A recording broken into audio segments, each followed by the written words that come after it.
Welcome back to another episode of the Jesus Cartel, where I'm just super stoked about everything that's about to happen. Yeah. What's been going on with you, man? Man, everything is good. We moving forward. Had a big fresh start Christmas party last night. It's 17 years of fresh start, so very excited about that. And had our great staff and everybody there. So it really is a big family. So we appreciate the work that they do all the time. Had a great time last night. But you started off kind of laughing and stuff because, once again, I have no clue what we're going to talk about. But the other reason is because it just seems like, Pastor John Wandera, our friend from Uganda, come and preached a message last Sunday about, that there's more. And it kind of stirred up a lot of people about, what's more, what's going on, what's going to happen in my life, what can I do to move forward in life and stuff. And then one of my best friends, Brian Enlow, sent a group text message to some of us, friends yesterday, and asked us to listen to a message from Joel Osteen talking about, walking through doors and not being limited and moving forward in life. And so, usually we have this sense that we're feeling right now of newness and everything, usually after Christmas. First of the year, people want to start, some different things and, get better in some areas. But it seems like we've been kind of hearing this theme for a couple weeks, and it's kind of shaking things up a little bit. So excited about that. I'm not a guy that really likes change, but I'm a guy that values change. Yeah. And so I think we just kind of have a sense of excitement and nervousness, knowing that things are changing. It's all good. Yeah, we're in the middle of a ton of transition right now in life, with, moving forward on some things at Fresh Start, and, we're having another baby, and, it's just a lot of different things happening, the Pakistan stuff that we've been doing and being a part of, and so all of this is new, and even though, we've been a part of Fresh Start for a long time, this is a fresh branch of some things that are happening, and so we're excited about those things, and look forward to being able to tell y'all more about those things as they continue to unravel. But just know that there are some cool things on the horizon, and that we're excited about being able to amplify our success even more so than we've seen previously by doing some other stuff, and I'm pumped up about it. And I did get to go to the Christmas party that we had. What do we call the game that we play at the end with all the gifts? What's it called? Do you call it anything? It's a gift exchange. Okay. Some people call it Dirty Santa or something. That sounds kind of dirty. White elephant. Some people call it white elephant. Some people call it Chinese Christmas. I think we just call it a gift exchange. Whoa! We here at the Cartel do not support the Chinese Christmas name. They all call it something. Whoa. That was... You are going to get us canceled. So I think we just call it the gift exchange. Okay, yes. Well, thank goodness. I'm glad I stopped you when I did. Who knows what you would have said next. Yeah, my goodness. But something you said about Pakistan just reminded us of that. Happened to be with a guy in our community that I'm not always around, and got to hang out together in a pretty cool way the other day. And he mentioned, man, that deal that Skull's doing with Pakistan, man, that's really cool, and so we got to talk about that, and everything, and I thought that was a cool conversation because it was somebody that we both know, but I'm not used to being around that much, and not part of our churches and everything, but he's excited about freeing these families in Pakistan, and why wouldn't he be? It's a huge deal. So got to have a conversation about that, and I thought that was pretty cool.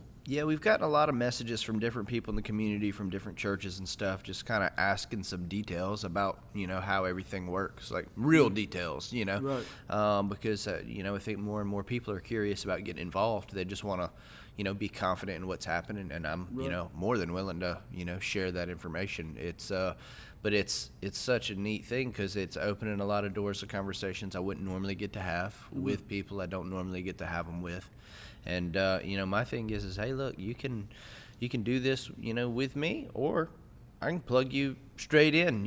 Just you tell me what you want to do. And but yeah, just trying to figure out creative ways for 2024. Our goal, my goal, my family's goal is to set free at least one family every month for the year 2024. So we're looking to try to get 12 families, and it's going to take some creativity to be able to do that, because 12 families, you're looking at about 36 grand. And I wish I just had 36 grand to toss that direction. Unfortunately, I don't. We definitely do push a portion of our finances that way, but it's going to take some creativity. It's going to take some community effort, and some different things to see that done. But I don't see it as unrealistic. I think it's definitely something we can do. I do want to ask you, what did you walk away from the party with last night after the gift exchange? Oh, so I ended up with a really nice rechargeable flashlight, which is something that I really wanted. When I was looking at my gifts, or what I was thinking about getting as a gift, they had one at Sam's, and I was thinking about getting it. But then they had a hunting bag that looked really nice that a lot of people would have, and it was more expensive. And I tried to bring something that I would like to come home with. And so I brought the hunting bag, but it was really too nice, and it was difficult, and I wasn't able to come home with it. And so there was a point in the game to where I knew I could go back after the hunting bag, but if I didn't get it, I would probably end up with having to take an unwrapped present that I did not want to do. So I went for the safe way and went and got the flashlight, which helped Brock that I got it from, because I don't think he really wanted the flashlight. Allowed him to enter the game and win, something that we've talked about, and make him feel like a winner. But also I was able to get a good, solid gift and a rechargeable flashlight. Yeah, absolutely. There's some strategy to that game. There really is. And, for me, I never open an unwrapped gift unless it's mine. I won't do it. And reason being is because every year I try to bring an item that I want to take home with me that is not completely niche to me, but niche to only a handful of us, because if 15 people are passing around, the odds of me taking it home are slim. But if it's 5 of the 15, I've got a better shot. And so every year, except for last year, I've ended up being able to take home the thing that I brought, which is always my goal. And so I usually buy something, because for the way that we do it, everybody brings something nice. It's something that you'd really want, not outrageously expensive, just something that, nice. Nobody's going home with a pack of AA batteries or anything. And so, so I had an antler handle knife with a Damascus blade. It was a really nice knife, and so I was very excited to get to take that back home with me. There you go. And so it was a good time. And you got was that the light that had the nearly a mile reach to it? Was it that light? Yeah. I'm honestly kind of interested to see that beam shine out. Yeah. And I like the fact that it says rechargeable and had like a USB, so you can leave it in your truck and charge it up and be ready to go.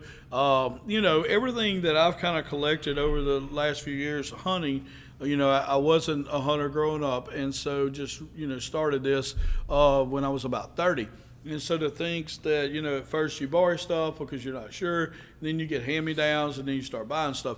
Well, the things that I've acquired over the years, now I have a son that's hunting independently from me. Yeah. And so, having, a good flashlight charged up, ready to go is a premium. So that's something that, you can't have too many flashlights, especially good ones with batteries or charged up or whatever. So I thought it was a pretty solid deal. Yeah, absolutely. Absolutely. And the older I've gotten, the less I like to fool with batteries. Right. I'm always looking for something I can recharge, and so now that's a big deal. So, moving into the get to know you segment, I got a question that's, obviously I haven't told Clay anything about it, so this will be the first time he's heard anything about it. But I got a question that I don't really know what you'll say, and it's not really so interesting as a lot of the things are, but it is something that's really going to be revealing about you and me. And so if you need a second, that's fine, but I'd like to know and you've been pastoring for a while, in different contexts in some different places.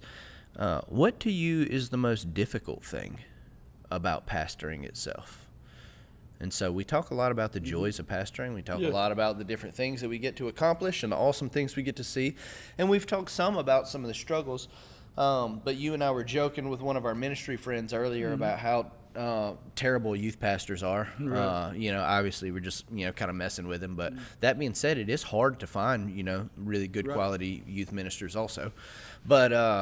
But that's what kind of sparked the question in my head is like, we don't really ever talk about what's the big thing that makes it really difficult? What's something that stands against you? There's several. Okay. But the first thing that comes to my mind is not having enough time to accomplish everything that people think that you should accomplish, along with what God has showed you to accomplish. And so that balance of finding that time, because as a pastor, you want to be involved in things outside of just what you're doing, so that way you're in the community and you're involved and people see you around. Those are good things. It's good to have good Christian men in the community and women in the community doing things. But there's also a set of expectations of things that, the people that you're ministering to have for you. And then there's an expectations that you have on yourself. And so just finding time to do all of those things sometimes can be difficult, and then the other thing would be, is when people seek advice from you, you give them the advice, they decide not to do what you say, and it goes poorly. Yeah. And so that's difficult because I'm not a I told you so type guy. Sure. I'm still generally upset that the way your outcome happened. Yeah. I'm not the guy that says, well, if he would have just done what I told him. I'm still the guy that has empathy and sympathy and is like, man, I hate that happened and it bothers me. Yeah. So there's two right there. Yeah. I think that, mine ties pretty heavily into what you said. I would say that it's kind of like before you get married, everybody's kind of got a picture in their head about what a wife is going to be like, or vice versa. This is what I feel like a husband will be like. Well, the pastor's kind of the same way. Mm-hmm. You got however many 100 people in your congregation. I guess that's not, maybe the majority of churches might not have that many, but you understand what I'm saying. So for us, we've got several hundred people in our church, and everybody's got their own personal expectation of what their pastor should be and what he should do and what he shouldn't do, and how often he should be here and there and yonder. Right. And you can't satisfy all of those things. And so, and a lot of people don't think about it. And I don't, in no way, shape, or form am I asking for pity or sympathy from people in our church, but it is an impossible. It's an impossible task to fulfill. It's an impossible need to completely meet, and it's not due to lack of effort usually. If it is, that's something we address from the administrative side. But typically, it's just because this person thinks I should be at every birthday party. This person doesn't really want me at all their birthday parties.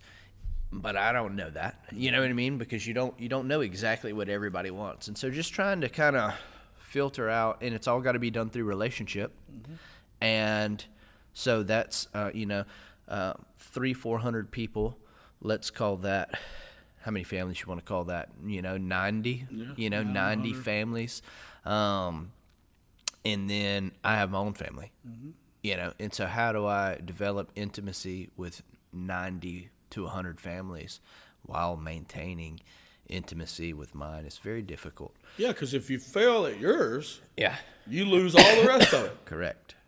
But yet, there's sometimes people don't give you time for yours. Correct. But yet, if you fail at it, Yeah. it's over. Yeah. Because the expectation is that I'll be everywhere else also. That's right. And I guess just to say that, like, hey, I want to be. You know, I can't speak for every pastor, Right. but I can tell you for myself, like, I want to be at every ball game. You know, I want to be at all the things.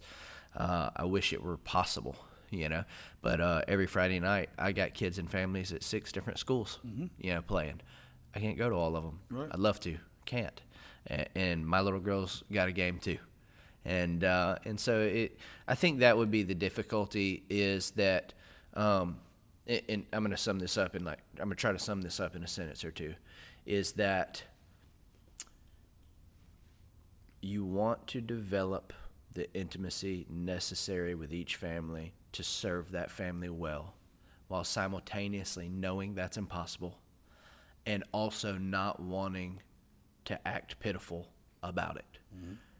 That's a tough thing to do. It is, and see, and just the environment that we're both in. You know, we both have roles at River Life, and we both have roles at Fresh Start. Well, River Life has been happening now for 23 years. So we started as the new church that, you know, broke out of denominationalism, broke kind of out of tradition and stuff, and then, but we have become very traditional in what we do at the river. So we have established a set of patterns and traditions over the 23 years. And also we have developed a set of expectations, you know.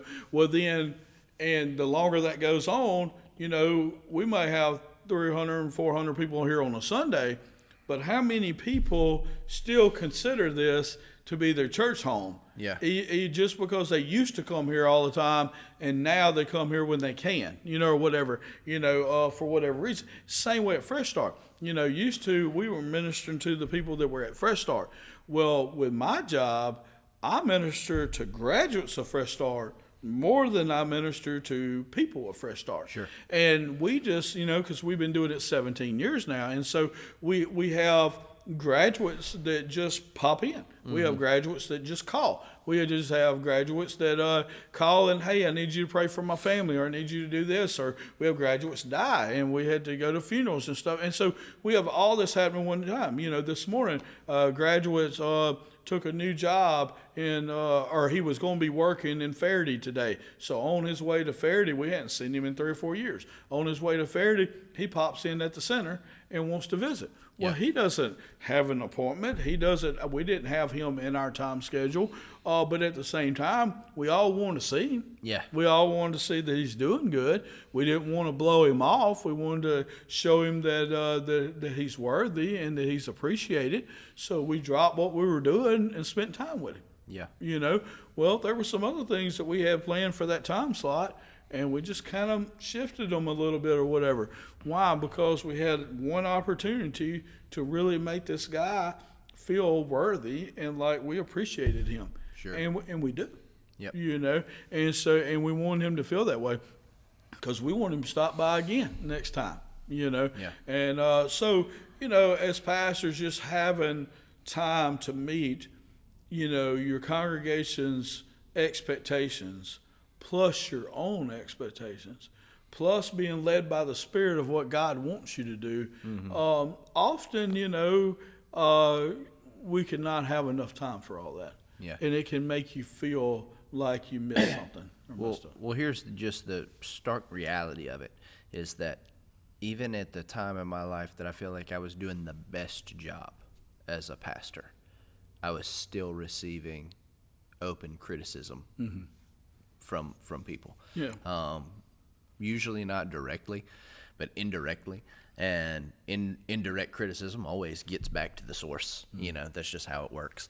And so even in my best, there was still open criticism that was happening. And so to not take that personally, to be able to not take that personally and know that you just got a family that has a need that isn't seeing it met the way that they expected, don't be mad about it. You can't get mad about it, because it's really, I know it sounds strange, really not their fault. They're being let down more by their expectation than they are you. And so to be able to see it that way will protect the way that you see them. And if you can't, it gets real messy. Yeah. It makes it very, very hard to function and to operate. I had it just a couple of weeks ago where a lady thought that I was putting her son on the back burner. And I had already met with her son. I just hadn't met with him again. Yeah. And I'm like, don't you realize that, I got 80 or 90 clients that I'm dealing with every single day, plus 20 staff members, plus the role at the church, plus all the graduates and stuff. And, no, but it doesn't matter. Yeah. I didn't meet with her son a second time. Sure. And hey, I sympathize with that and I understand. I think that, it's not only the criticism from other people, but I'm my own worst critic. If I don't get everything done that I felt like needed to be done, sometimes I can let that bother me, and I have to watch it. Because I don't want to feel bad that I got 20 things done today, but I really wanted to get 21, and because I really not only wanted to get 21, I really needed to get 21. But 10 of the things that I got done took longer than I thought because human value was there. Had to deal with people and stuff like that, and went a little long. And so I have to watch myself to not be upset that I missed one. Yeah. And go ahead and make that a priority for the next day. Sure. Or whatever. And so I think that's it. Just trying to meet expectations, but also meet your own. And then also be able to be led by the Holy Spirit.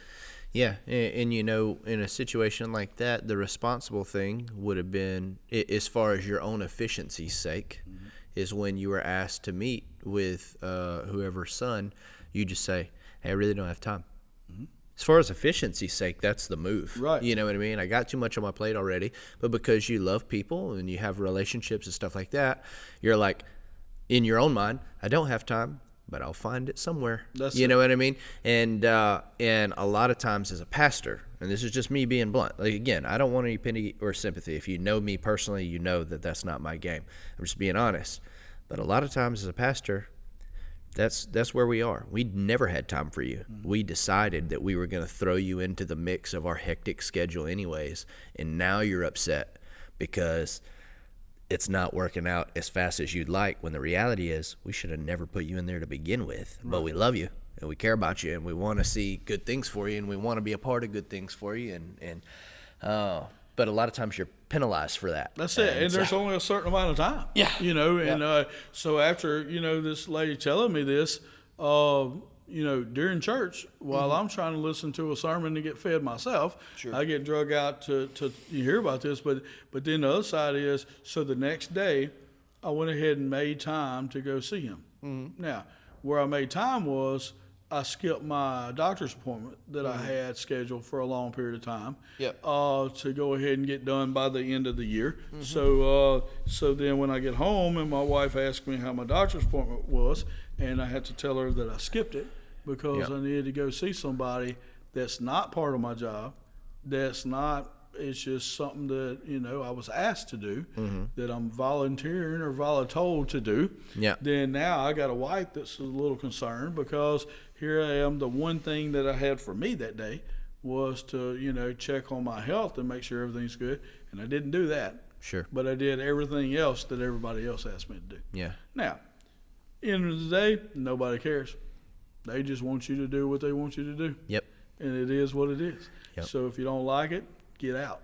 But it is what it is. And I say all that just to say that pastoring is not for the faint of heart. Right. It's really not. A lot of times people look at pastors as soft men.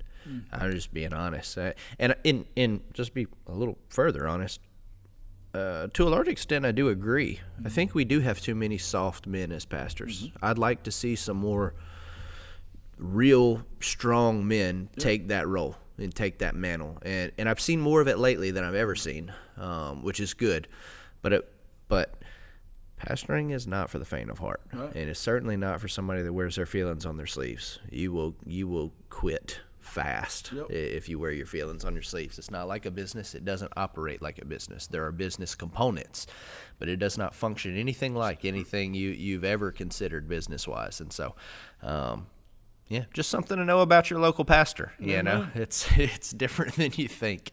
So last week we hit our second part of communication. I want to roll into the part 3 of communication and just dive into some of these challenging aspects of leadership and communication, how some of these things flow and function. And I've been kind of just formulating a list, which Clay doesn't get to see. Mm-hmm. And I'll say the line, and if he's ready for it, he has been every time so far. He'll just kind of tackle it. And if he's not, I'll tackle it and give him some time to kind of chew on it a little bit, or maybe get some ideas sparked from some of the things that I said for him to bounce off of. But let's just dive into some of these other things. As a leader, there's a lot that you're in charge of, obviously. There are a lot of different things to do. There's a lot of people to handle. But there's also times where, as leaders, we could overstep our boundaries. There are such things as boundaries that leaders have on them, and it is possible to violate those things. What does it look like when a leader oversteps? What does it do to the business or church or whatever you're dealing with? And is there a way to kind of avoid that happening altogether? Do you have any preliminary thoughts on that? Yeah, I do. We say it like this: you don't want to get out of your anointing. Yeah. And that's usually what happens is when you're crossing a boundary, when you're getting into an area that's not really yours, then you're getting out of your anointing, and that's when bad things can happen. Yeah. It's kind of like at Fresh Start. At Fresh Start, we have all these policies and procedures that are tried and true. We started with a small amount of policies and procedures, and over the years, because of issues, we've added more and more policies and procedures, and they're tried and true. And so when this happens, we know what we're supposed to do. When that happens, we know what we're supposed to do.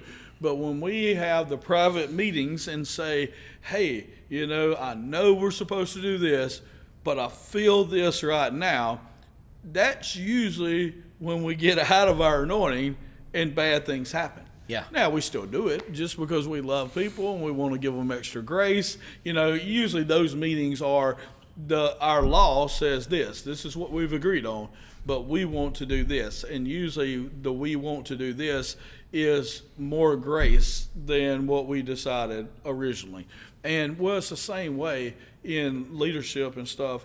We give these roles to people, but then we want to overstep and try to gain some of that control, or we say just give it a little advice or whatever, but really we're overstepping and stepping across a boundary that we shouldn't, that we've kind of already set a line. Now we're stepping across that boundary, and really what we're doing is we're getting out of our anointing. Yeah, that's good. And when we get out of our anointing and what we're called to do and try to do what somebody else is called to do, that can be problematic on so many levels. We could do a whole podcast on what happens from that. But it causes problems with the event itself because you're not the most qualified person to take care of it. And not only you're not the most qualified, you're not the most focused on it right now. And then it causes problems with the person because you've overstepped your boundary and now you're trying to do their job and they're wondering what they're supposed to be there for if you're trying to do their job. And then ultimately it causes problems for you because if you don't realize that you're overstepping those boundaries and stuff, you can really start to puff yourself up and get a little more of an ego about you. And then when it's brought to your attention, then now you're either offended or either you're hurt because you realize that you were wrong. So overstepping boundaries can cause all kinds of problems. Yeah, no, that's really good. And the effect that it has on your team is astronomical because, for me, there's nothing more powerful than when I think whoever is above me really believes in me and believes in my ability to get a task done. It is an extremely motivating feeling to know that your superior believes in you. What overstepping does is communicates the opposite. It communicates that, hey, look, I know I gave you this task and I said that I trusted you to take care of it, but really, I don't. Right. And so I know that at the end of the day, I'm the one who needs to oversee this and make sure that this gets done, because you're not going to do it right. You're not going to do it the most efficient way. And so I'm going to be on you the whole time. I'm going to correct your idea. I'm not really going to give your ideas a chance. We're going to do what I think is best. And how defeating. Right. How defeating. And what you've set yourself up for as a leader is they will never come forward with an original idea again. It won't happen, because a whole lot of energy and effort is put into those ideas on the front end, right? So if you ask me to start something new at Fresh Start tomorrow, and you don't say nothing else, you say, Andrew, I want you to start a softball team, right? Start a Fresh Start softball team. So the next 2 weeks, man, I'm making phone calls. I'm calling other churches. I'm calling other rehab organizations. I'm trying to get all this set up. And then a month from now, you're like, okay, hey, here's what we're going to do. And you lay out this whole plan that's not even close to what I had. And I'm like, hey, look, I hear you, but I was thinking, no, that's not going to work. You know, we need to do that. And you just crush everything that I've been working on. I can tell you it'll be the last time I do it. I'm not going to do it again. The next time you ask me to do something, I'm going to sit on my hands. I'm not even going to think about it until that month later meeting when you tell me what I have to do anyways. And you're going to get a, at best, probably 30-50% effort from me, because I have no passion. I've got no ownership of it, and you've crushed my ability to be my best. And so now a lot of people hear that and they'd be like, wow, that's really pathetic that Andrew would react that way. It doesn't happen naturally. It's not like a choice that's made where I say, you know what, I'm never going to try my best again. It crushes the spirit of a person. And when a person's spirit is crushed, they're not capable of giving you their best. It's not that they're like, forget Clay, I hate him, I'll never work for him again. It's not even that. You will have reactions like that at times, but those are typically from not great employees. What I'm saying is, when you crush the spirit of a person, you've lost their best. You've lost their best until you can find a way to get it back. And that takes some time and consistency. It takes reestablishing patterns of correct leadership. And it's just not easy to do. So how do you avoid stepping out of your anointing as a leader? Yeah, so I think that one way to do it is by not giving something over to somebody until you're confident that they can do it. Sure. And we could talk, once again, a whole nother podcast on how to train leaders and at what point do you turn it over from them and all that. But I think that once you give something to somebody, then you need to be very confident that they can do it, so that you don't try to cross the boundaries and stuff. Now, there is an opportunity to let somebody help you with something. There's an opportunity for someone to volunteer and help in an area or those kind of things. But don't put expectations of ownership on somebody if you don't really mean it. Yeah. So if I told you, hey, Andrew, let's get together and work on this putting together a Fresh Start softball team, then I'm not giving it to you 100%. And therefore I'm not crossing any boundaries or anything. But the moment that I say, hey, look, I want you to take this and run with it, it can't be mine. Sure. And so I think that setting barriers and limits for yourself is important.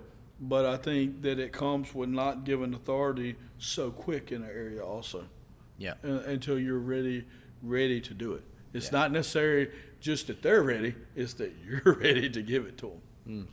I think another thing that plays a huge role in that is, and it always comes back to a portion of self-assessment, is really knowing as a leader what your strengths are, and what is it that would be best for you to hold on to as far as responsibilities goes, and what is it that it would be best to hand to someone else. If I was the director of Fresh Start, I can tell you I wouldn't make any drastic changes to the intake process, because that's a job I've never worked. I know very little about. I've taken some of those phone calls, but when I tell you that's the extent of my experience, that's Right. it. And so for me to come in and make some sort of drastic shift, it would be ignorant. That's not a strength of mine. And so, we've got a guy who's been doing intake there for some time. It'd make way more sense for me to relinquish the ability to make any changes to him.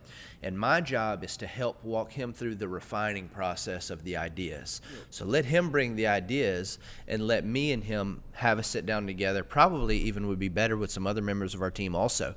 And just kind of pick through his ideas so that maybe there's some things we see from different angles where we can not attack his ideas, but put them through that refining process. Okay, hey, you're saying we should only take people on Mondays. Well, what happens if somebody calls on a Wednesday? What happens if a court order doesn't come through in time? And give him the opportunity to present solutions to those problems because he may have them already. Right. You know what I mean? But an inexperienced or a poor leader will say, only intakes on Mondays. That doesn't make any sense at all. We're not doing that. You know what I mean? And we didn't even give the guy with the experience the opportunity to present a solution to a problem that he's probably already thought about. Right. And if he hasn't, may be able to come up with a solid solution if presented the issue.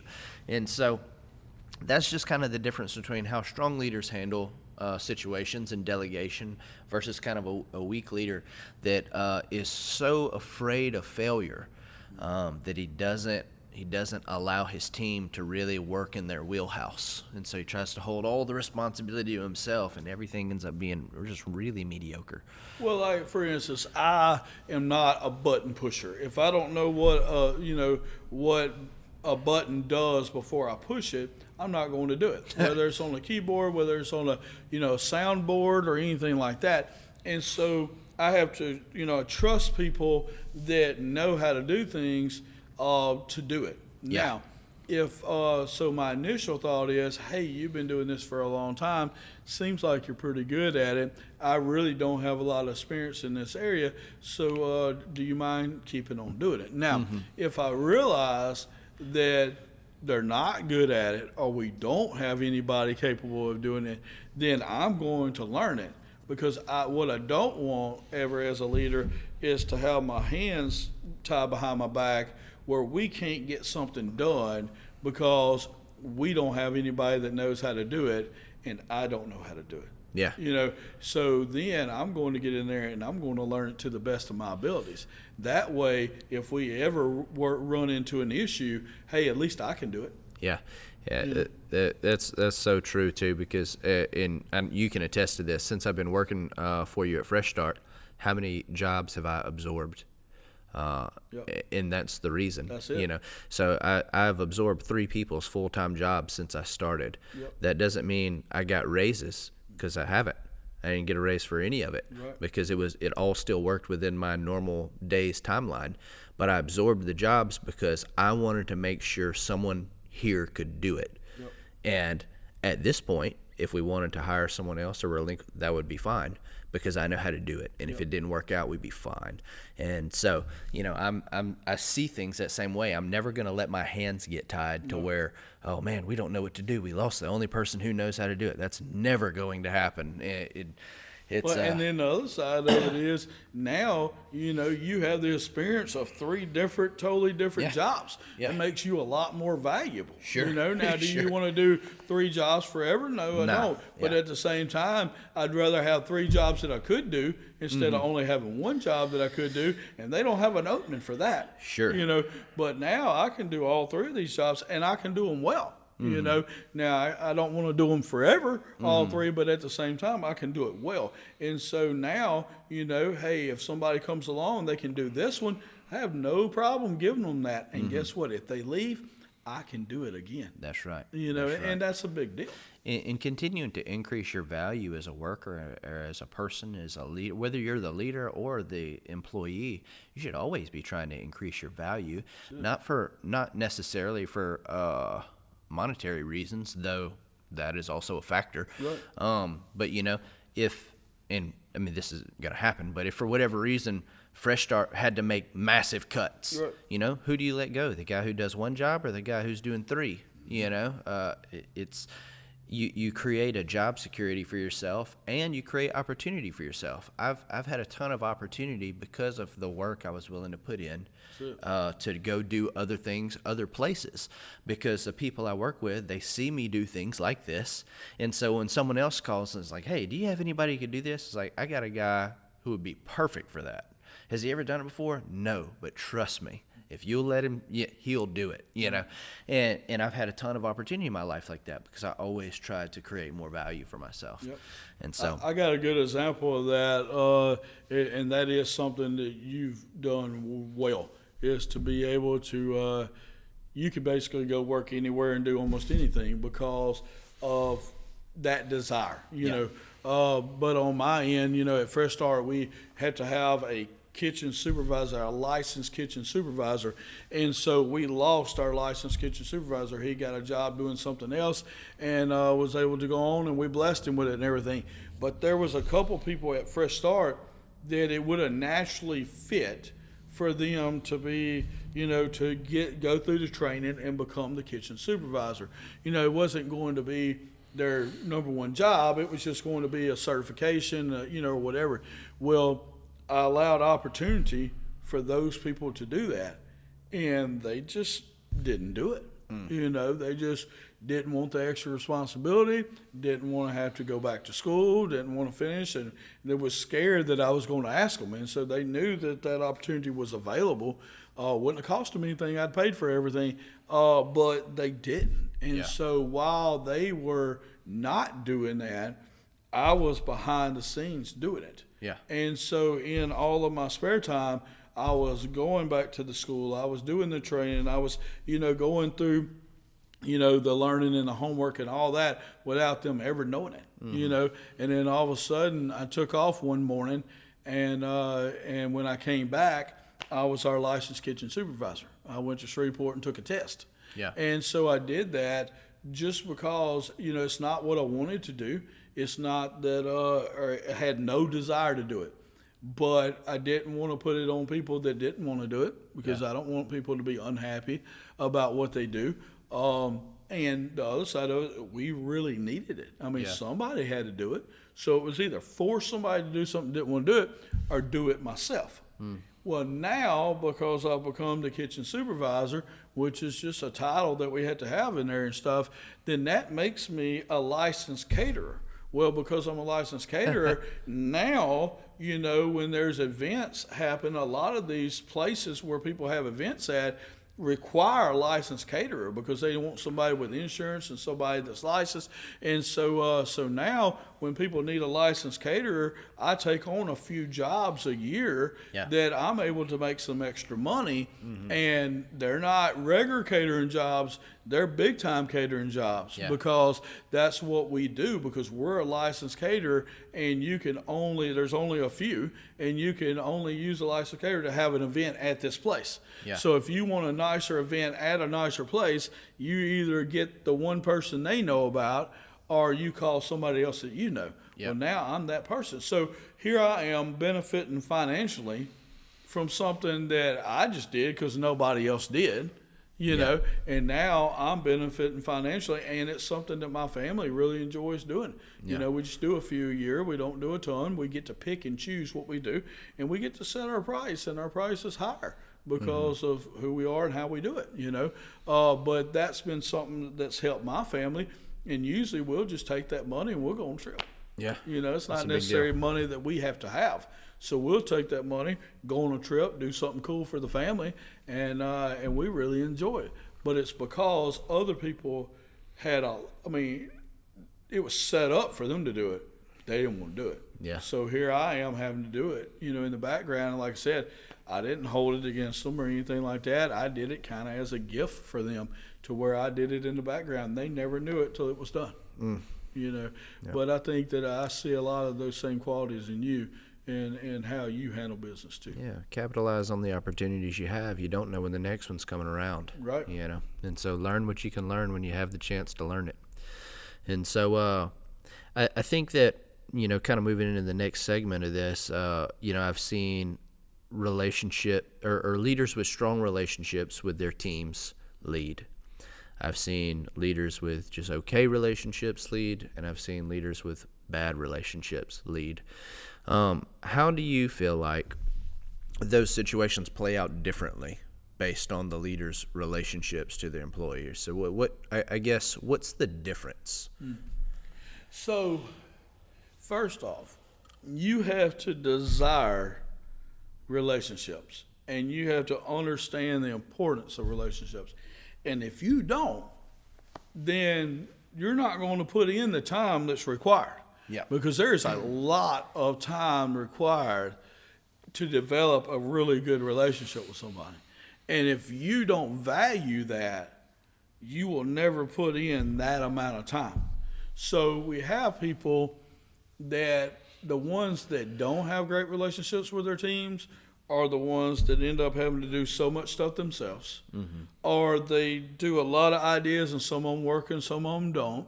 Or they, or they blame it not working on lack of team effort or whatever. Nobody wants to volunteer or nobody wants to help with this or whatever. Well, it's because you didn't develop relationships, and so you got to put in the groundwork in order for that to happen. Now, sometimes you don't have a ton of time to put in relational groundwork ahead of time. So you have to sell them on the why and then start developing relationships from there. But don't think just because they agreed to the why that you don't need to develop relationships.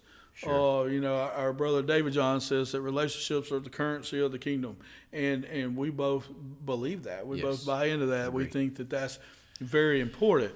But a leader that doesn't develop good, strong relationships will be the lone wolf leader having to do everything themselves, or it'll be the one that blames the team on it failing because we just can't get anybody to help.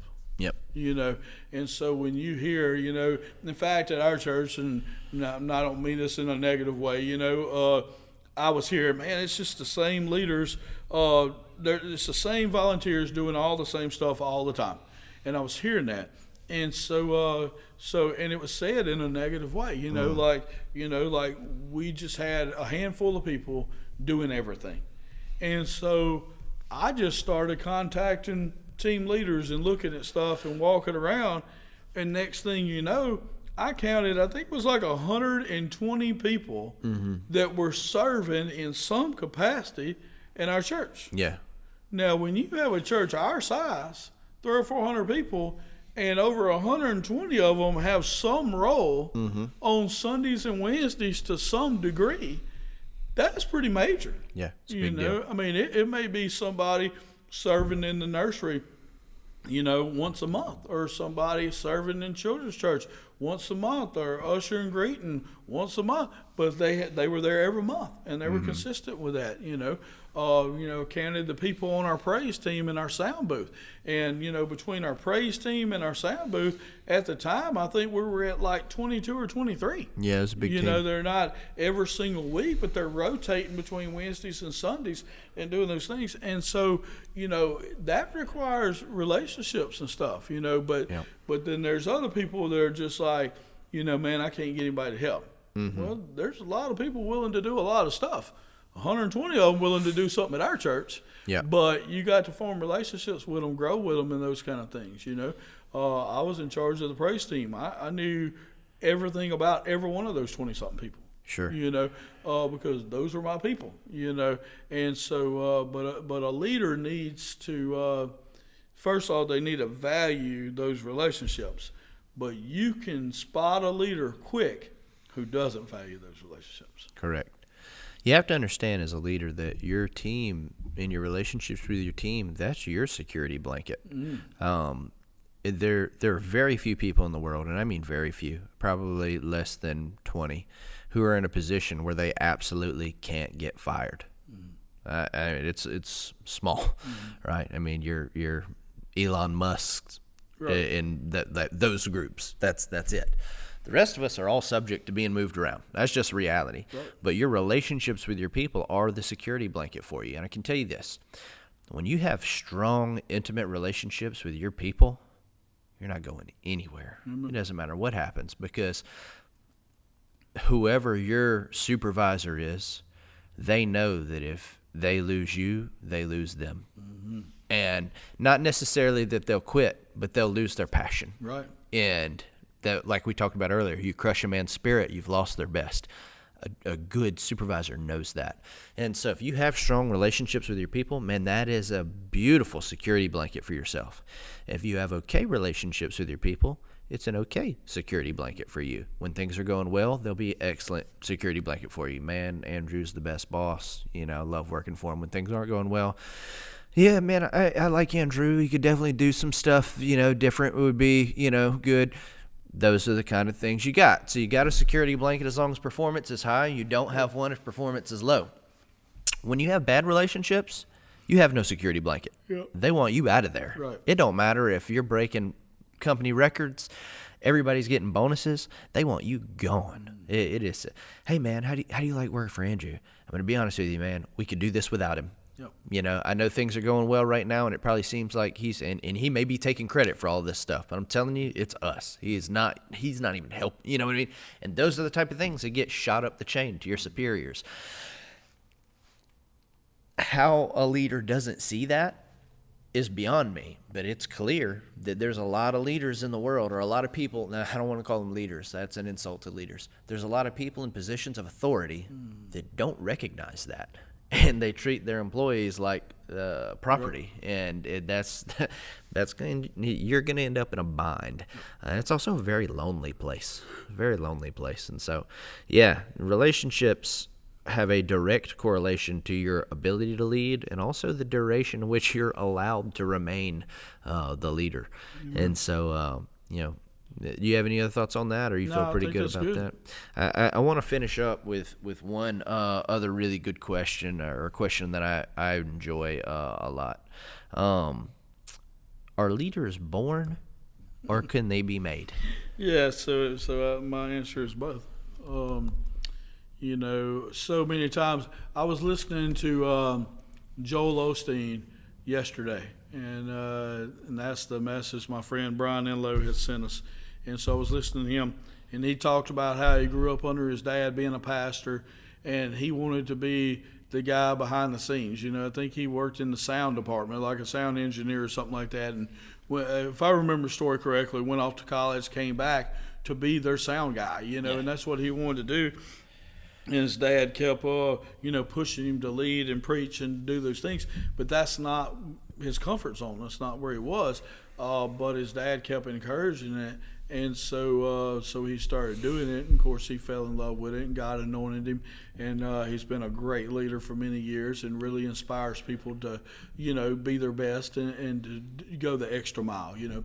And so we appreciate Pastor Joel Osteen and motivating us. He's a motivational preacher, and I like motivational preachers to help us with that. So, you know, some people are just born leaders, and some people are created. I don't think I was a born leader. I think that I become a leader by necessity. I become a leader because we needed a leader, you know.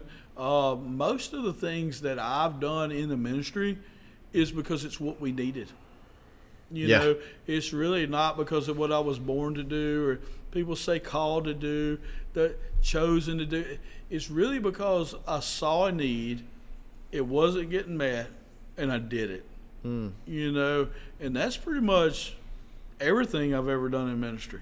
Yeah. You know, I don't know that there's ever been a point to where I was like, I just really feel like, you know, this is what I'm supposed to do in life, It was like more of, hey, I'm here, I'm obedient, I can do it. Yeah. And we have a need for it. It's kind of like you were saying about the jobs and taking on people's jobs and stuff. It wasn't, you know, I don't think that there's anything that I do, you know, like helping lead the praise team.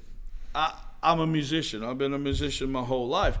But if I never stepped foot back on that stage again or whatever, I'd be fine. You know, there's been times on that stage where, you know, I've yielded.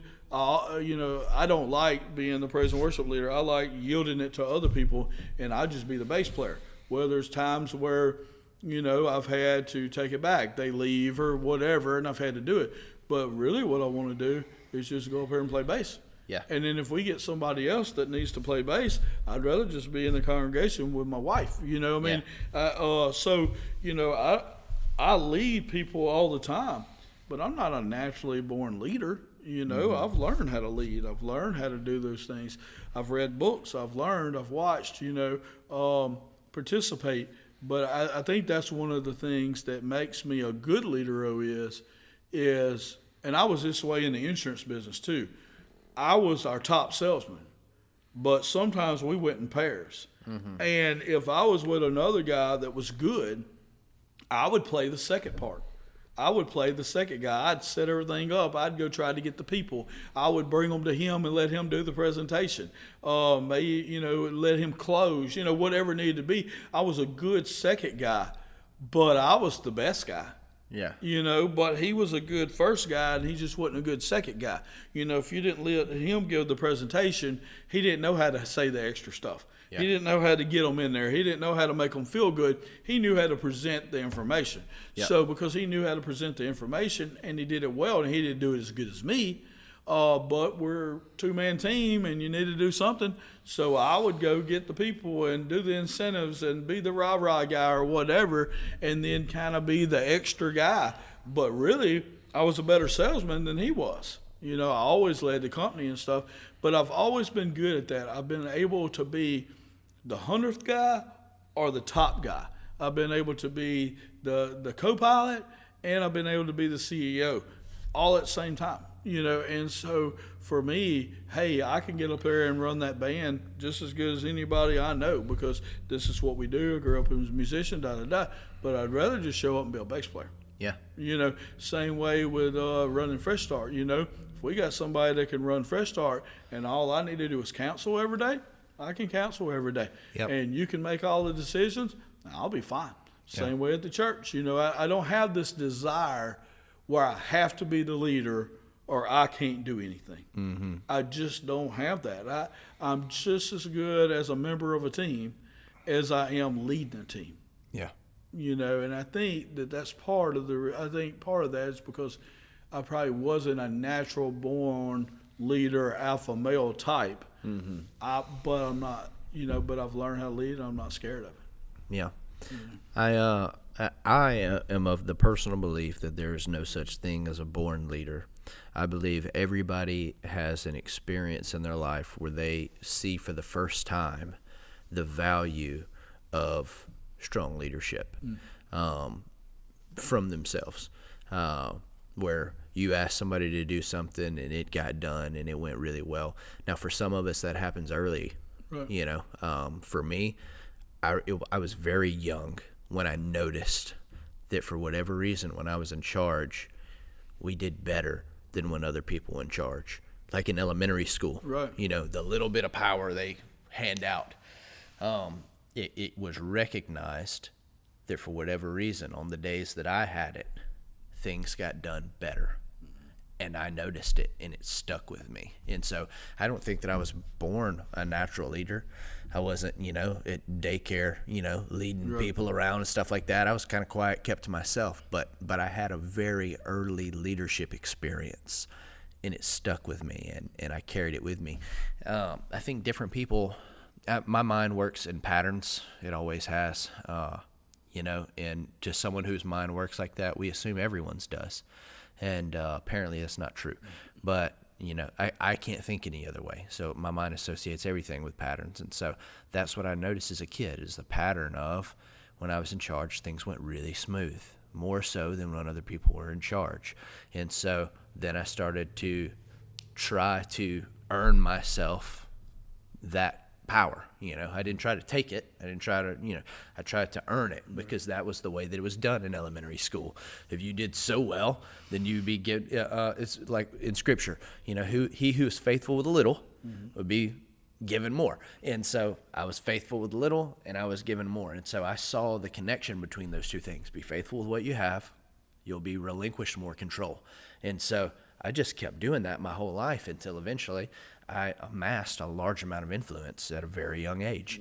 And so I figured out through, you know, pattern recognition as a kid, how to amass influence, how to lead a team well, how to do all these things well. And obviously, I've continued to get better and learn more and understood more of what's happening. At first you think that, you're just, hey, if I say a nice thing, everybody listens to me. And then you get older and you realize the specifics of everything that happened. It's not so general. But the point is, I don't know that any leader is born. I think that we have different experiences at different times. But for some of us, we have an advantage of having recognized it earlier than other people that might not have noticed the benefit of leadership until they were in their 20s or 30s or something like that. But it can absolutely be taught because everyone learns it. I still had to learn it, even though I stumbled across it young. I had to figure it out. Right. It didn't just always work. I blew it a lot of times because I did it wrong. I did what I thought was right, and it ended up not being correct. And then I had to self-analyze even as a kid and figure out what went wrong. Something went sideways and what I thought was correct. And so I'd make little tweaks to my approach. And now all these years later, I'm able to lead big teams. The people who follow me are my biggest fans and supporters. They're always going to be in my corner. I have security everywhere I go in terms of whatever I'm doing. Everybody wants me to be there and wants me to be around in whatever capacity it is. Right. That doesn't necessarily mean in charge, but they want me around because they know I'm willing to pick up extra work that nobody else wants to do. I'll absorb the job without the paycheck. I'm going to go to bat for you if you end up in a pickle. Like, that's the type of person that I have become because through the years, I've had all of these leadership experiences where I've seen the value of going to bat for a person. I've seen the value of taking a job and not asking for the raise. I've seen the value of selfless service. I've seen the value of being at the top of the ladder and still mopping the floor when the floor needs mopped instead of asking somebody else to do it. And so you kind of create this character for yourself through experience. Pastor Dave has always said, people say experience is the best teacher, but it's not. Other people's experience is the best teacher. And I think he's the one who, I know I've heard him say it. Yeah, we're talking about that. And so, but that stuck with me the first time that I heard it because it's like, man, that's so true. I've never done cocaine, but I know I shouldn't because I got a lot of people who have, and they've told me the horrors of the experience. And so for that reason, I've made a decision for myself that I'm not going to do that.